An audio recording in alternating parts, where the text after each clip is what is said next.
यह मटके को लटकाकर शुरुआत होती है ओडिया नव वर्ष की। मगर क्या आप जानते हैं इसके पीछे की कहानी?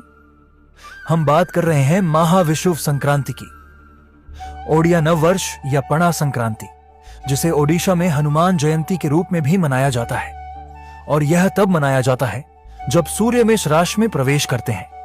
इसकी गणना सीजनल इक्विनॉक्स और स्थिर तारों के आधार पर हुई थी। यह तिथि भारत के प्राचीन खगोल शास्त्रियों ने सदियों पहले बिना किसी आधुनिक कंप्यूटर्स के निकाली थी, और इसलिए इसका नाम रखा गया विषुव संक्रांति, जो संस्कृत शब्द विषुवत से आया है, जिसका सीधा अर्थ इक्विनॉक्स है। इसे ओडिया सोलर कैलेंडर का पहला दिन माना जाता है, जो कि उगादि और गुड्डी पड़वा जैसे चंद्र नव वर्षों से अलग है।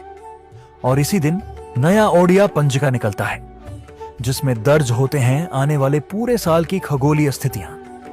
मगर इसी दिन ही पणा संक्रांति क्यों मनाया जाता है? ओडिशा हर नए साल की शुरुआत भूमि को धन्यवाद करके करता है, क्योंकि किसानों के लिए भी नया कृषि चक्र की शुरुआत होती है। और इस दिन को खास बनाता है पणा, जो बनता है बेल, पानी, नारियल, चीनी, केले और गुड़ इत्यादि से।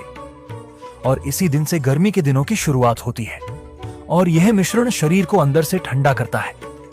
परिवार, दोस्तों और आसपास के पड़ोस में पणा बांटा जाता है। यह नई शुरुआत और समुदाय में शांति और प्रेम का प्रतीक माना जाता है।